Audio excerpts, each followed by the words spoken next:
John jokes all the time that he's going to outlive me. It's not a joke, Paula. It's probably true. It's very romantic. I know. Yeah. You're going to die before I do, sweetie. Love ya. Peace out. Wait, because you're healthier, John, or because Paul? Okay. Yeah. I was going to. You just health shamed me. But it's true. I've been trying to help you, but you've got certain ways that you like to do Ooh, things. what's one of Paula's top habits, unhealthy habits? She loves fountain drink Coke. Wow. Yeah. From a gas station. So you gotta die somehow. From right? a gas station. Yeah. Hey, everybody, and welcome to the Paula Ferris Show. I am your host, Paula. As you can tell, we are mixing things up this month. We just wrapped a series on grief and loss. It was so helpful. It was so hopeful. Dr. Henry Cloud, a renowned therapist, joined me along with Annie F. Downs and Jessica N. Turner. And I have been hearing such great feedback from you. Stacy wrote on my personal newsletter. She said, thank you for having the courage to cover topics that affect you personally. But she said she really appreciated hearing the input and expertise in that series. And then Issa, I think that's how we say Issa's name, wrote this on my personal newsletter. She said, I listened to every single one of your podcasts all the way from Switzerland. Your topics are always helpful. You're funny and honest, and I've learned so much along the way. Thank you, Paula. You guys, thank you so much for those comments. If you're not signed up for my personal newsletter at paulaferrisofficial.com, what are you waiting for? We do giveaways. We have community. We keep these conversations going about the podcast. We go in depth. You'll hear things first in the newsletter about what's coming up on the podcast. So make sure you're signed up at paulaferrisofficial.com. So again, just wrap that series on grief and loss. And if you haven't listened to it, I encourage you to listen to it. It doesn't matter what kind of loss you've suffered. If it's a loss of a loved one, loss of a job, loss of a dream, loss of the life you once had, loss of a relationship, loss is inevitable in our lives and grieving is necessary. And the series, again, was so helpful and so hopeful. But we are mixing things up all month long. First of all, I've lost my voice. I think that maybe it was just my welcome to turning 50. I turned 50 October 26th last month. I've been a little under the weather, but we are mixing things up this month, and we are going to be talking about midlife. I'm going to be joined by my good friend, Liz Bohannon. She's a mom, an author, a speaker, a boy mom, I should add too, and my husband, John. So we're going to be talking about midlife all month from a lot of different angles. When does midlife actually begin? How we actually improve in a lot of areas when we enter midlife. Also, the weird things that we do in midlife, how to know you're in midlife. And I say all this, you guys, as I'm holding a letter that I got from the AARP. Should I buy an AARP membership? I'm considering getting an AARP card, and I need to know, is it worth it? I'm looking at all the things that I get, and I love a deal. So I may be splurging and spending $20 to get an AARP card. But welcome to the 50s Club, you guys. This is 50. So we're going to have a lot of fun in this series all month long, again, talking about midlife from a lot of different angles. Make sure you stick around to after the conversation. I have an admission. I'm a little embarrassed that I actually did this. Maybe it's my midlife boldness, but I will share that with you after the conversation, as well as my takeaways. But without further ado, episode 1 of our series on midlife, The Great Awakening, and when does it actually begin? Enjoy. Is it even a conversation on midlife if one of my guests isn't wearing a flaming yellow neon green weighted vest to the conversation? Liz Bohannon, John, my husband. Liz, coming to play today. Coming to play. I love it. I'm not going to waste a 20-minute conversation that could be building my bone density here in midlife. Come on. Come on. Who do you think I am? Don't you have a walking pad underneath you too? I do. I have a treadmill underneath my desk and a standing desk. I have not owned an office chair since 2020. I haven't sat while I worked. I feel like you and John are going to get along really great because John's the same way. Super into health, all of it. You know, I feel like this paints me in a slightly inaccurate light. Like, I feel like you would take that little fact about me and then extrapolate it out and assume other things that are for sure wrong. Okay, no one has ever told me that I'm like super into health. Okay, so it begins and ends with the weighted vest all right, and the walking desk. Okay, so Liz, meet John. John, meet Liz. You guys are going to be fast friends. Love to meet you, Liz. This is great. Maybe we can do this in person sometime. Let's do it. And walk the whole time. Yeah. Liz, yes, we will. Walk and talk. Liz is on the West Coast and just had to kick her kids out of the house. Physically. She has 3. How old are your boys? 9, 6, and 4. All boys, John. All boys.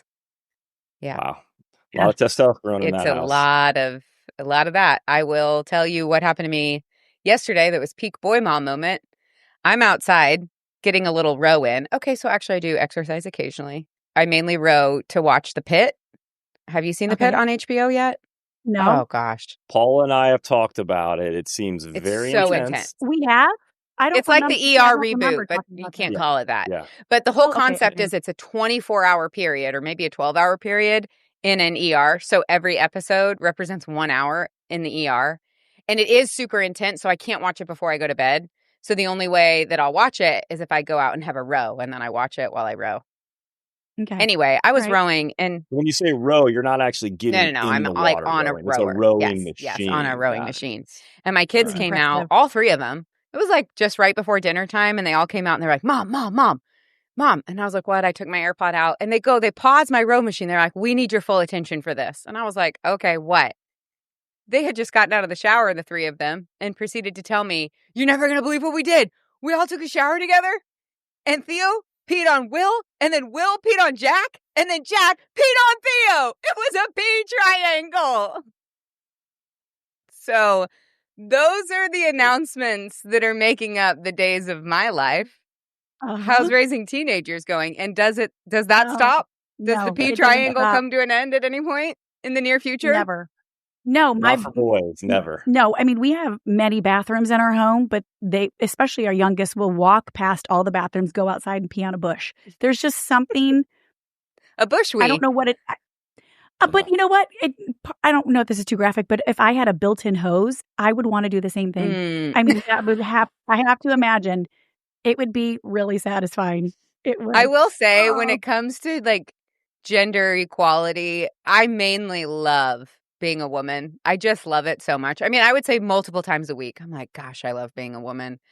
But I do have some jealousy in that. Yeah, because we camp a lot and hike a lot, and every time I'm like, Lord, why? This is not a great experience for me over here.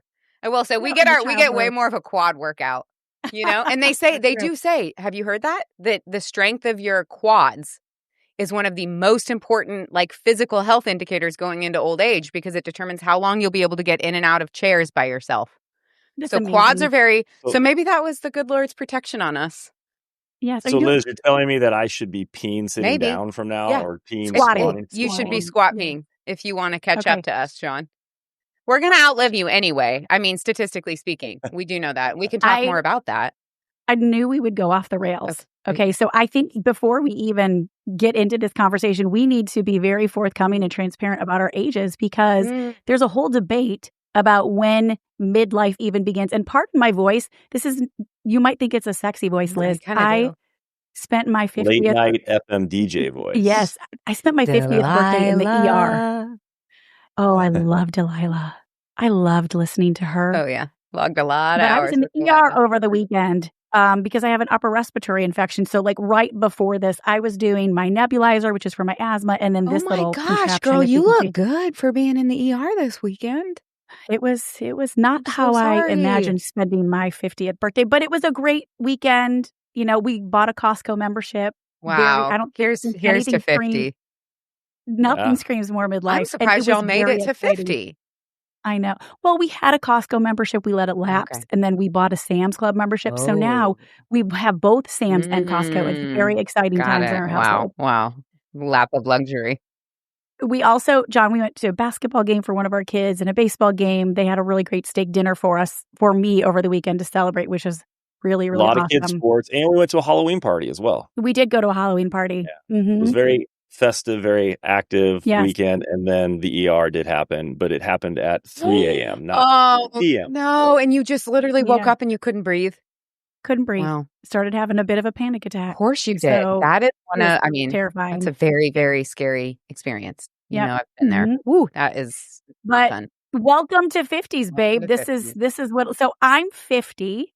Okay, we're just putting it all out there. We're talking about midlife. John, how old are you? I just turned 49, so I'm 49. We've got a 50-year-old, a 49-year-old. And Liz, I turn 40 in 2 weeks. The big 40. So we've got a It's right around the 30, corner. 40, and 50. We got all 3 decades. We do, for a couple more days. For a couple more days anyway. Now, the great debate.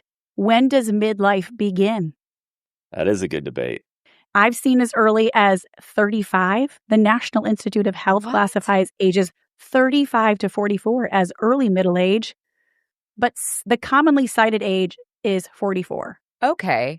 I just Googled what the average life expectancy in the United States is. And for women, it's 81.1 years.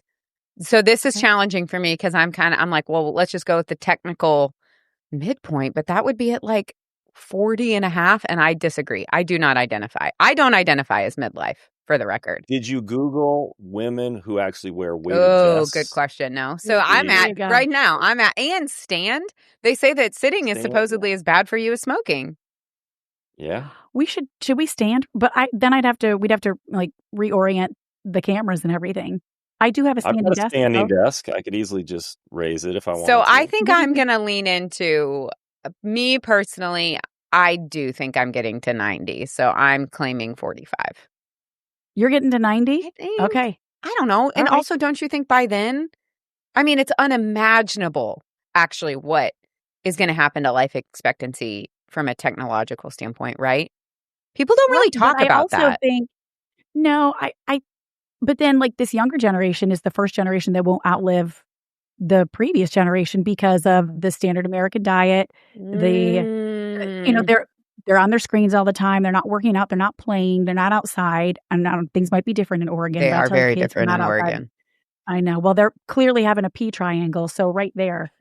that extends your life, That extends your life for sure. Okay. John, do you identify as midlife?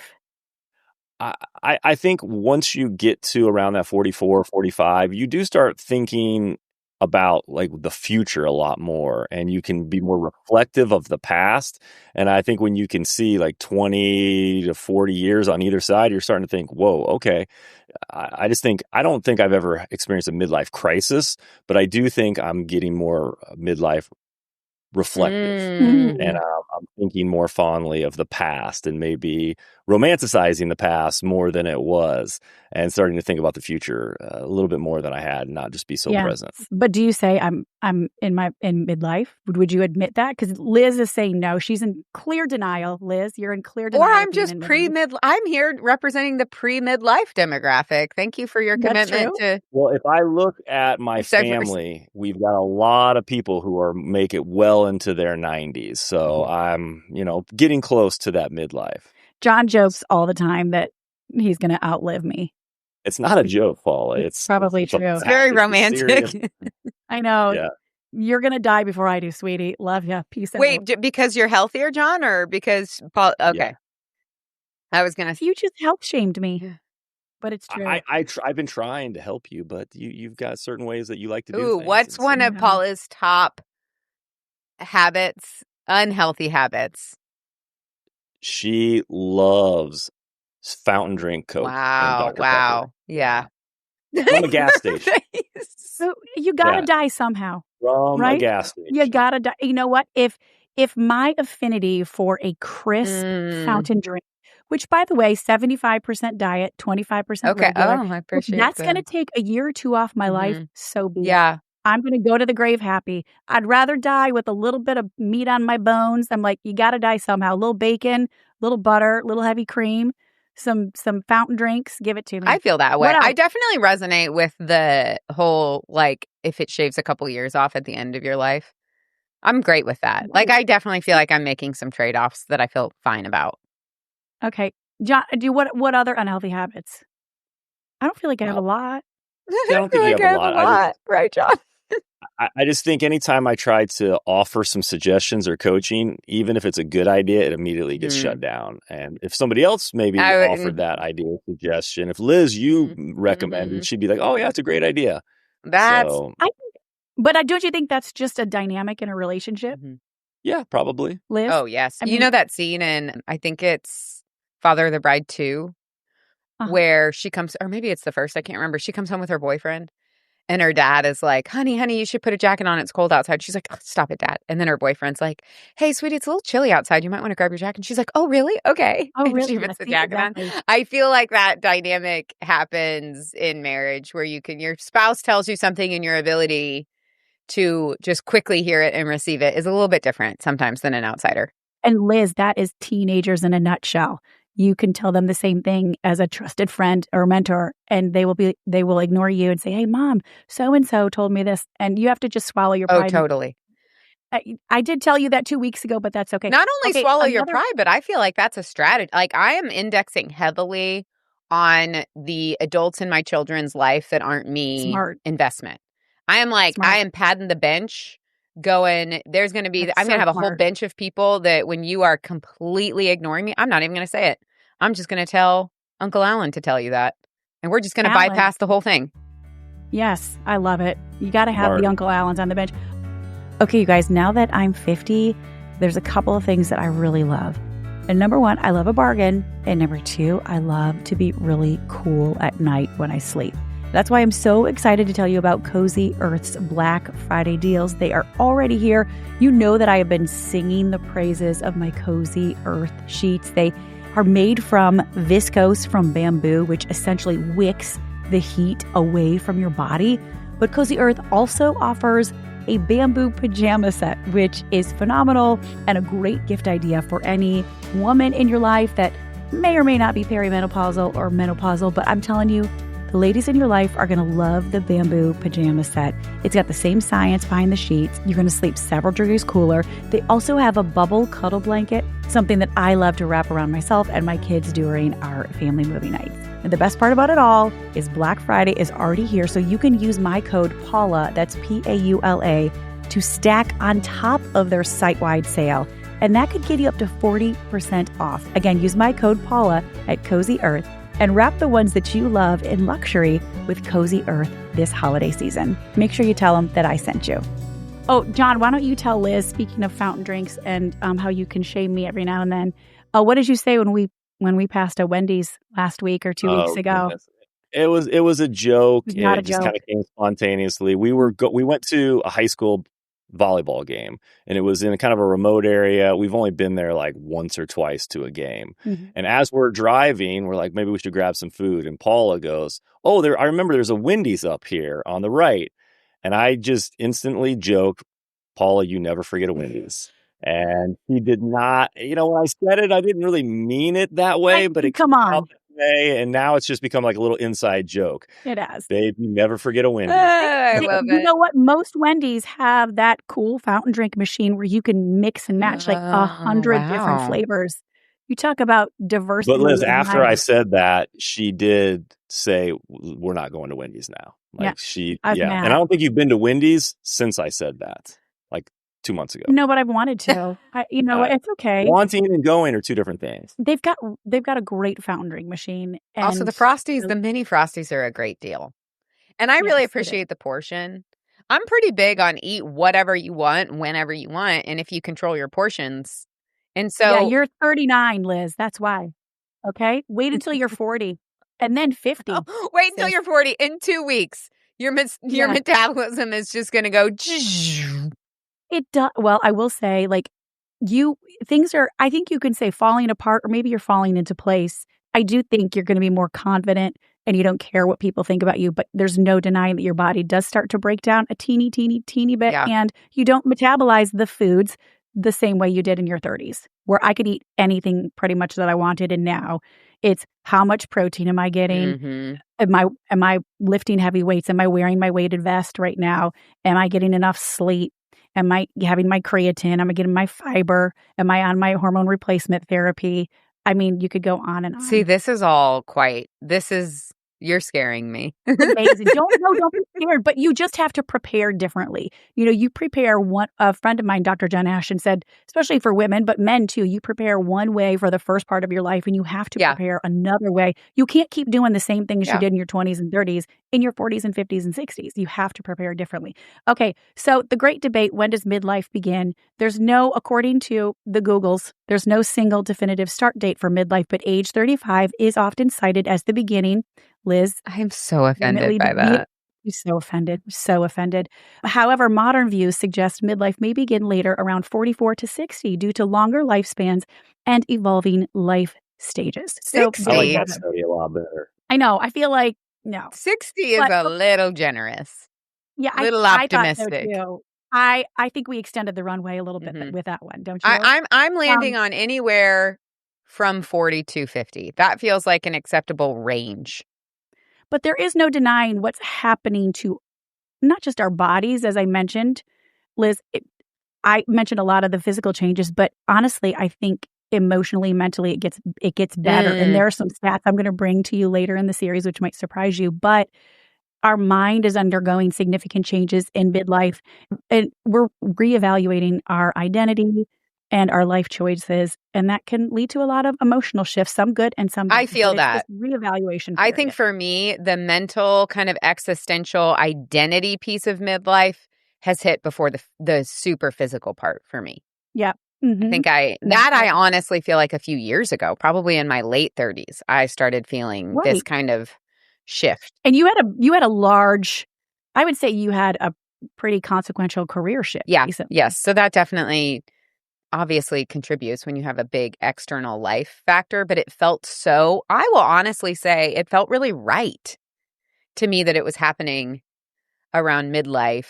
There's a poet called David White, and he talks a lot about kind of the first half and the second half and just how we're orienting our lives and our identity and our priorities.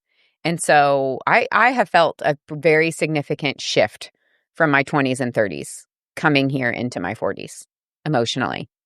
Yeah, what was important back then isn't necessarily as important now, and different things are. And like I was joking with somebody recently, like I don't think I felt peer pressure in like 15 years. Like I just honestly don't care. Like if you don't see eye to eye with me or don't care or don't like what I'm doing, whatever. I don't have time to try to change your opinion or try to change myself for you, because it just doesn't bother me anymore. I think one thing that I really started adopting in my late 30s and early 40s is how would my 70-year-old version make the decision that I was faced with at that moment. So, whether it was career decision or family decision, whatever it may be, I would transport myself, Liz, and John can tell you this too, to my front porch, 75-year-old Paula, sipping on whatever she wants to drink because she's 75. A little Diet Coke, a little 75% diet, 25% bourbon. It could be spiked. Absolutely, it could be spiked. But asking my older, wiser self, how would I make the decision that I'm faced with today? So that's something like leaning on my older, much wiser, hopefully a little more mature self, because I think people tell me, like, you don't act 50. I say I know I am a 12-year-old boy most days. So, but relying on my older, wiser version, and that started happening for me in my late 30s and early 40s. And I got to say, older Paula doesn't lead me down the wrong path. I have to say she's much wiser than current Paula. I think I love that. I joke that I think more about myself at 80 than I do think about what I'm going to eat for lunch. Like I feel pretty incapable of planning for like 2 to 3 hours from now. I'm just one of those people who's just like, it's like my first day on planet Earth. I have no idea what might be awaiting me or what normal needs I could be anticipating for myself, because I think I actually spend so much time so far in the future that I'm like, no, what actually matters is me at 80 and how I'm feeling about the meta picture of my life and the arc of it. Like what I'm going to eat for lunch is going to figure itself out. Yeah. Who are you at 80? I mean, if you've spent this much time thinking about her. Oh my gosh. I have, I definitely, it might actually say something about me that, Paula, you know this, we're actual real life friends on our phones, that the picture on my phone, my iPhone identity photo is a picture of the Golden Girls. So, I so much. Who's your favorite? I feel like I identify as just an amalgamation. And when I see the photo of them, I actually love, and people are always so confused by it. In fact, I was on a text thread with my husband and and another married couple, and he screenshotted the Golden Girls thing and was like, did I do this? Like, when did I change your picture? And I, of course, responded because here's something I don't think I'll ever grow out of 40, 50, 60 is like, I just love messing with people. So I was just like, wow, ouch, Madison. His wife is like an elite athlete, like truly like wins entire marathons. I was just like, bro. Like she probably wears her weighted vest all the time. She doesn't even need, I mean, this woman is like the bionic. Yes. And she's our age and she's just out there. I mean, talk about being humbled. We all do have to have that one friend, right? That when you go on vacation and it's not for show, it is just like her daily life is that she is sneaking out at 5 a.m. and coming back 2 hours later. I mean, it's bananas. But anyway, I just responded to the husband. I was like, geez, we can't all be like forever young elite athletes like your wife. But you don't have to change my picture to the Golden Girls. Like, that's pretty offensive. He was sweating before I finally let him off the hook. And I was like, that's me. I like the image. There's like a freedom. There's just kind of a like, listen, I've been saying whatever really comes to my mind without much of a filter for my whole life. I'm excited to just have like an external identity that allows for that even more. You know, the freedom, the connection between the other, like the women, the caftans, the sequences. I'm just kind of here.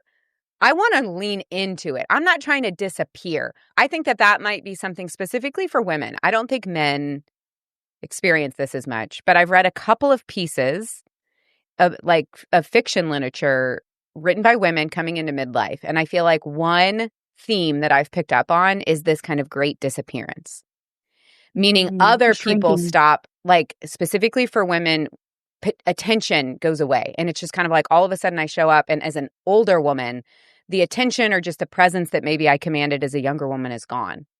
And so I think for some women that can lead to a crisis where it's like, I'm no longer interesting. I'm no longer wanted. I no longer take up space. I'm no longer valuable. I've become invisible. And then I have heard for other women, it creates this great freedom of going, oh, no one cares.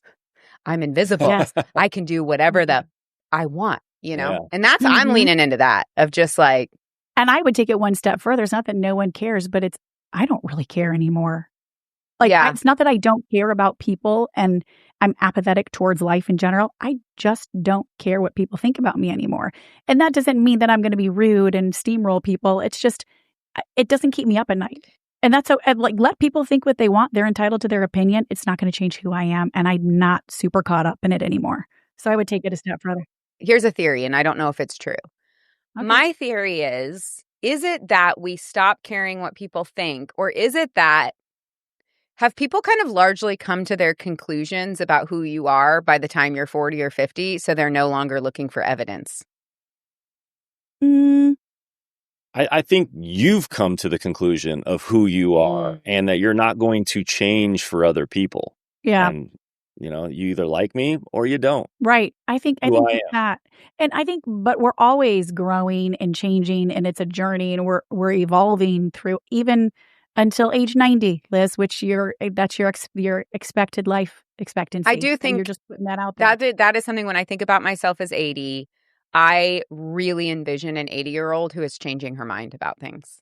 And if I'm not, I will consider that not a success. I sat next to it yesterday. I had a flight that got delayed and it ended up getting canceled. And so whenever that happens to me and I get put in a really bad mood, I always do the kind of like, okay, what's here for me, you know? And I ended up on the next flight sitting next to this man. He was in his mid-70s.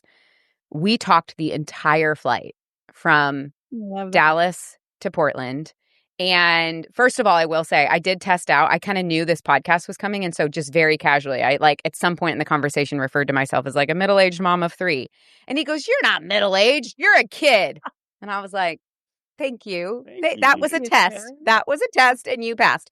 But one thing, we really got into it on some stuff. I mean, this is sitting next to Liz Bohannon on a flight. Politics, misogyny, racism. We really dove into it. And he's like this 75-year-old white guy. And I loved, he was just so actively, at one point in the conversation, he looked at me and he was like, "Well, I've never thought about it like that before, Liz." And I could like literally I could see him like processing and changing his mind. And I was like, I want to be like you when I'm older, like available and open and curious. And the reason that I could talk to him for 4 hours is because he wasn't like some 75-year-old white guy who thought he was right about everything. Like he had an openness and curiosity to what he hadn't figured out yet that I find incredibly compelling going into this second half of life. There definitely is an open-mindedness. And that is one of the, I think, hallmark signs of being older and wiser, because you realize like it doesn't have to be my way or the highway. We're all entitled to our opinions. Okay, so we need to wrap this episode up. I want to do a top 15 signs that you're in midlife. I'm going to read the first 5. And then in the next episode, Liz and John, you're going to read the next 10. Okay? So, got it. Number 1, the top sign that you're in midlife, your muffin top is no longer something that you only find in the bakery section. It's now in the midsection too. I can testify to that. Yes. God bless high-waisted, high-compression leggings. Thank you, God. And high-waisted jeans. High-waisted everything. I literally do not own one single piece of clothing or underclothing that is not high-waisted. What do you do? See, why do you dislike yourself if you're wearing not high-waisted things? Agreed. And especially after motherhood too. Stop living that way. So, yes. I know. Okay, number 2, comfortable shoes sound sexy. At least that's what you tell yourself. I just did a keynote, Liz, and it was for a women's conference. I wore fashionable sneakers. Oh, did you? I felt so empowered. Have you seen the Spanx sneaks, the sneaker heels? Not a fan. Sorry. I mean, but I also, if you really knew the genesis of heels, like they were created and designed to slow women down. So that's why I like lean on that. I'm like, they were meant to slow us down. And yes, I do feel sexy every now and then, but my body hurt. Yeah. John loves how they look, but you can attest, John, I have cleaned out my heel collection. Yes, you have, sadly. But I can also attest to like dress shoes. We lived in New York City. I would go in the train every day. I'd wear a suit, tie, really nice loafers, dress shoes. And like my feet would hurt. And now that I'm working more remotely, traveling, I'm wearing less dress shoes. All that pain has gone away. So it's a real thing. I don't think dress shoes are designed to help your feet and your feet health. And I think feet health really matters. John had some foot funk when he was wearing his. Don't you remember? Funk? Like funk's, that's like a smell. No, well, you had some stuff going on. Heel pain. Yeah. Can we just say it was pain? Pain, and you had this huge callus, which is by and large gone away. It's healed. You had some foot funk. All right, let's just call it funk. Some funk. Wow. Anyway, number 3. Okay, so number 1's the muffin top. Number 2 is comfortable shoes. Number 3, you need the gray touched up every 2 weeks, even though you'll push it to 3 or 4, maybe more. I, for the very first time, just bought some root touch up. Did you? I haven't used it. But you're going to move to the at-home solution. I'm moving to the at-home How often solution. are you going to the salon right now?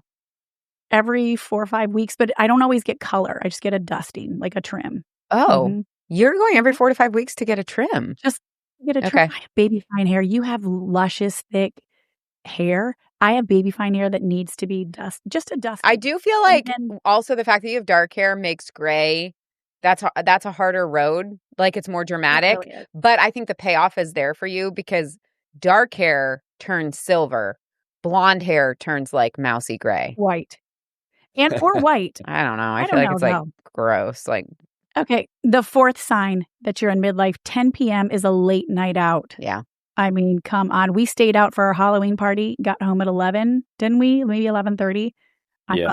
And I ended up in the ER. So that is our PSA. Don't stay out past 11. There is nothing that I prioritize in my life. When it comes to health and wellness, what I am wildly protective of is my sleep. By far, that's the number one thing for me, that if my sleep goes, that's how I can, like, I'll get sick within a few days. I feel like it's so tied to my immune system in a way that other things I don't seem to be as sensitive towards. But how many hours? Oh my! And are you like a routine? Like I have to go to bed at the same time with the same bedtime routine? Yeah. Tuck me in bed. Yeah. And I am like I love newness. I love change. I'm not a big routine person, but with my sleep, I really am. I would say I average 7 to 8 hours of sleep a night. But I was just, if you let me sleep, like I try to be, is that true? I try to be in bed by about 10:30 and then I wake up around 6 or 6:30. Is that 8 or 9 hours-ish? Yeah. But I truly believe if left to my own devices, like my body, I think I'm one of those, I could sleep for 10 hours. You're a teenager. I'm a teenager. I really You're a teenage boy. I am a teenage boy. And of course, like, when do I get that? Rarely, but there's been a time or two, like when I'm on the road and traveling and I don't happen to have a keynote until the afternoon and I don't set an alarm, I will naturally sleep for 10 hours. That's awesome. Have you heard of Matthew Walker? No. He did a master class on sleep, and he's written books on sleep. And it was one of the studies I did a couple years ago. And it's very interesting, all of the different things and how it affects your brain, how it affects your body. And there's different qualities of sleep. Just because you were in bed for 7 to 8 hours doesn't mean you got that good, deep REM sleep. Yeah. And so you might want to check it out. It was pretty stuff. John, like, I'm surprised you're not wearing like a sleep tracker. Do you wear a sleep tracker, Liz, or anything? No, I don't. But I'm really into dreams. I think more about dreams and documenting dreams. And like, I remember my dreams most days when I wake up. Dreams are very important to me. Lucid dreaming, we can have a whole nother episode about lucid dreaming. Yeah, because that means you actually were in the deepest restorative sleep. Yep. Now, Liz, I will tell you this. I don't know if you've experienced it, but the 40s, something happens to your bladder. It changes to wake you up for whatever reason, and it didn't in the in your 30s. I'm not looking How many times a night, John? How many times a night? Usually just once, like 3-4 hours, wake up, gotta go, and then can usually make it through the rest of the night. Mm-hmm. And I'm about 1 or 2 times. Really? Mm-hmm. Yes. Wow. So maybe just go ahead and try some Depends if you don't want to get out of bed. If you just want to keep dreaming. And the 5th sign that you're in midlife is you become nostalgic about everything. I cry about every nostalgic thing that is out there. I just do. You just do. You become nostalgic. You think about it. See, this is where the difference between 40 and 50, I think, could be really significant. Because y'all are probably getting real nostalgic about your kids being young and little and in the house. And that's the decade I'm in right now. So I feel like this is my, like, suck the marrow out of this decade specifically with them. Am I right? Is that mainly what you're nostalgic about, is your kids being younger? Not just kids, but just nostalgic about my own childhood. I lost both of my parents in my 40s. Yeah. So I think being nostalgic about growing up and my childhood and my relationship with my mom and dad. Yeah. That's, I think, the main nostalgia. And maybe that's associated with some of the grief and loss of losing parents. But yes, there's also the nostalgia of our kids getting older. But I'm trying to embrace that. I think the whole 18 summers, you only have 18 summers with your kid, I think that's total BS, because that insinuates that our relationship is finite and that it ends when they leave the house. In reality, it just changes. Sure. And I hear from so many friends who are in their later 50s and 60s who have grown kids that say it can get better, and it does get better. It's a different dynamic, but the relationship continues. And then you see, adult children going on vacation with their adult parents. Like, there's this whole, I feel like there's this just a change in the dynamic, and kids aren't moving as far away from home anymore. So anyway, but you become nostalgic about a lot of things. John can tell you I cry a lot. Liz, I also I want to blame our Apple iPhones because they pop up old photos of our kids when they were really young. And I look over at Paula and I'm like, why are you all tearing up? Why are you getting so emotional? Look at this picture of Caroline when she was 5 and now she's 18. She's just losing it. And I'm like, thank you, Apple algorithm. Yeah. But it's not sad and weepy like I want to go back there. It's just cherishing it. And so I think there's a bit of it. There's no regret associated with it. It's just, oh my gosh, I'm going to cry right now. Let's just stop because nobody needs to see that. Okay, that's a good place to stop. The next episode will continue our top 15 signs you're in midlife, but we're really going to get into, this will be fun, the weird things that you start doing in midlife that you never thought you'd do.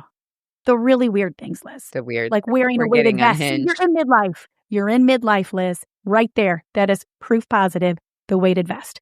And we'll pick it up there. Guys, say bye. Oh, bye. Yeah, see you in the next episode. Is there anything you guys wanted to add before we sign off? That was great. Pick it up? I mean, we got 3 more episodes, so there's a lot of things I wanted to hit, but I think I'm going to hit them in the appropriate episode. Love it. Great. Do you need to take a bathroom break too, John? For the bladder? It hasn't been 3 hours, no, but I will stand up. Okay, he's going to stand up. Okay, we'll see you in the next episode. I told you this was going to be a really fun series. Big thanks to Liz and John. They will be back for episode 2 of our series about midlife next week. But you guys, in just a second, I have an admission, and it's a little embarrassing. You may actually judge me for something that I did since I turned 50. It's coming up in just a second. The top 15 signs that you're in midlife, we'll keep that list going next week. But I related, so far, I am 5 for 5.